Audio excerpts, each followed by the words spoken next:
Ultra violet X47 ആണെന്ന് എൻ്റെ കൂടെയുള്ളൊരു വാഹനം. സോ ഈ ഒരു ബൈക്ക് ക്ലെയിം ചെയ്യുന്ന രണ്ട് കാര്യങ്ങൾ എനിക്ക് ഭയങ്കര ഇൻട്രസ്റ്റിംഗ് ആയി തോന്നി. ഫസ്റ്റ്, ലോകത്തിലെ ആദ്യമായിട്ട് അഡാസും അതുപോലെ തന്നെ ക്യാമറ വരുന്ന ഒരു ബൈക്ക്. അതുമാത്രമല്ല ഇൻബിൽട്ട് ചാർജറും കൂടി മാത്രമത് കൊടുത്തിട്ടുണ്ട്. അതായത് ഈ ഒരു കേബിൾ മാത്രം മതി നമുക്ക് ഈ വാഹനത്തിനെ ചാർജ് ചെയ്യാനായിട്ട്. ഇതുപോലെ കുറേയേറെ വിശേഷങ്ങൾ ഈ ബൈക്കിൻ്റെ അകത്തുണ്ട്. എല്ലാ കാര്യങ്ങളും നോക്കാം. Welcome to all things auto.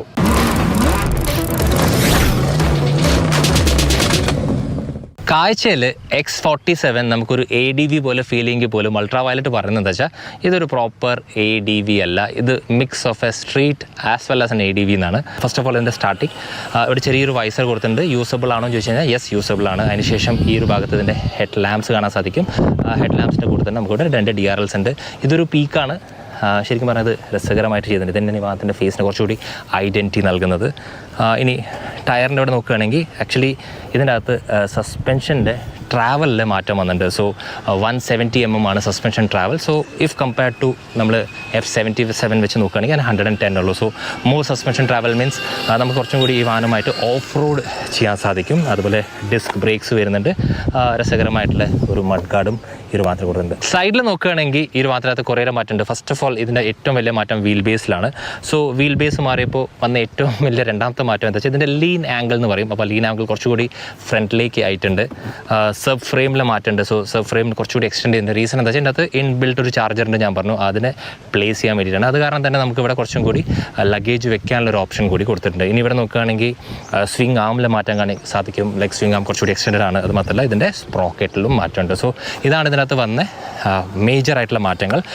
ഇതാണ് ഇതിനകത്ത് വരുന്ന ബാറ്ററി പാക്ക്. സോ ഇതിനകത്ത് 2 ബാറ്ററി പാക്ക് അവൈലബിൾ ആണ്. ഏറ്റവും ടോപ്പ് എന്ന് പറയുന്നത് ഇതിനകത്ത് വരുന്ന റീകോൺ വേർഷനാണ് ടോപ്പ്. അതല്ലാതെ ഒരു ഒറിജിനൽ വേർഷൻ ഉണ്ട്. സോ റീകോൺ വേർഷനിൽ ഏകദേശം 10 kWh ബാറ്ററിയാണ്. ഈ ഒരു ബാറ്ററി ക്ലെയിം ചെയ്യുന്നത് വെച്ചാൽ ഏഷ്യയിൽ തന്നെ ഏറ്റവും പവർഫുൾ ഇൻ ടേംസ് ഓഫ് ഈ പറഞ്ഞ kWh ഏറ്റവും കപ്പാസിറ്റി കൂടിയൊരു ബാറ്ററിയാണ്.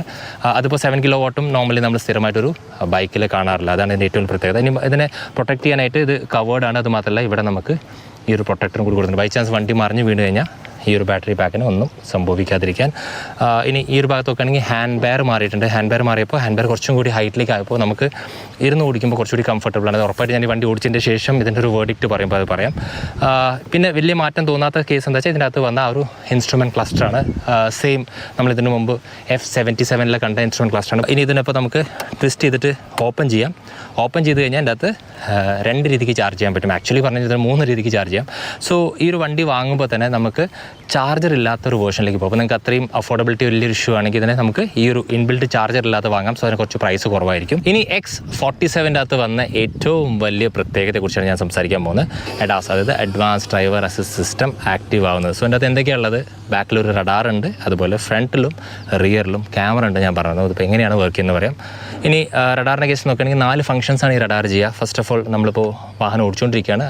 ഓടിക്കൊണ്ടിരിക്കുന്ന സമയത്ത് റിയറിൽ ഒരാൾ സ്പീഡിൽ വന്ന് നമ്മൾ ഹിറ്റ് ചെയ്യാൻ വന്നെങ്കിൽ ആ റഡാറിന് ഓട്ടോമാറ്റിക്കലി ക്യാപ്ചർ ചെയ്യും. സോ അതെങ്ങനെ ക്യാപ്ചർ വെച്ചാൽ ഇത് വർക്ക് ചെയ്യുന്നത് 77 GHz. അതായത് 200 മീറ്ററാണ് അതിൻ്റെ റേഡിയസ് വരുന്നത്. അതായത് ഒരു വണ്ടി ഇടിക്കുന്നതിൻ്റെ 200 മീറ്റർ മുമ്പേ അതിന് മനസ്സിലാവും ഒരു വണ്ടി സ്പീഡിൽ വരുന്നു.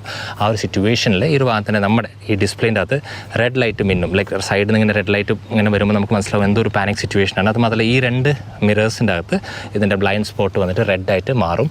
അത് മാത്രമല്ല ആ ഓടിച്ചു വരുന്ന ആളുടെ ശരിക്കും പറഞ്ഞാൽ ശ്രദ്ധ പോയിന്ന് ആൾക്കറിയില്ലല്ലോ. സോ അതിൻ്റെ ഭാഗമായിട്ട് നമുക്ക് റിയറിലെ ബ്ലിങ്കേഴ്സിലെ അതും ആക്റ്റീവ് ആവും. അപ്പോൾ അങ്ങനെ നമുക്ക് ഒരു സേഫ്റ്റി ഫീച്ചർ കൊടുത്തിട്ടുണ്ട്. ഞാൻ പറഞ്ഞു ഫ്രണ്ടിലും റിയറിലും ക്യാമറ വരുന്നത്. സോ ഈ 2 ക്യാമറ എന്താ ചെയ്യുക ഇപ്പോൾ ഫുൾ ടൈം റെക്കോർഡിംഗ് ആണ്. ഞാൻ വണ്ടി സ്റ്റാർട്ട് ചെയ്ത് കഴിഞ്ഞാൽ അപ്പോൾ മുതൽ നമ്മളിപ്പോൾ ഹാരിയർ വാഹനങ്ങളൊക്കെ കണ്ടിട്ടുണ്ടാവും. അതായത് പുതിയ വരുന്ന എല്ലാ കാറുകളിലുള്ള ഫീച്ചറാണ്. അതിൻ്റെ ഭാഗമായിട്ട് അത് ഫുൾ ടൈം റെക്കോർഡ് ചെയ്യും.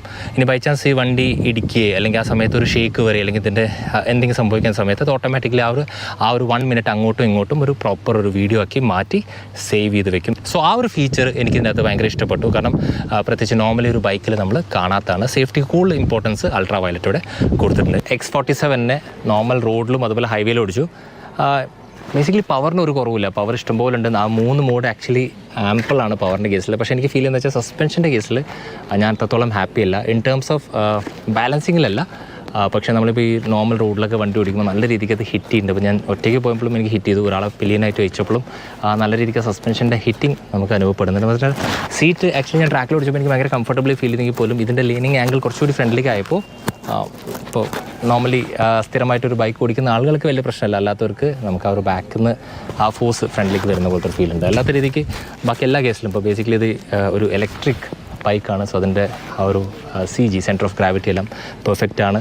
നമുക്ക് കൃത്യമായിട്ട് അതിൻ്റെ ഡയൽസ് കാണാൻ പറ്റും. അതുപോലെ തന്നെ ഓവർഗം എല്ലാം വെൽ പ്ലേസ്ഡ് ആണ്. സോ ആ സസ്പെൻഷൻ്റെ അടുത്ത് കൂടി കുറച്ചും കൂടി വർക്കൗട്ട് ചെയ്തെങ്കിൽ നമുക്ക് ഈ ട്രാക്കിലും അതുപോലെ തന്നെ നോർമൽ റോഡ് കണ്ടീഷനിലും ഒരേപോലത്തെ എഫക്റ്റ് കിട്ടിയേനെ.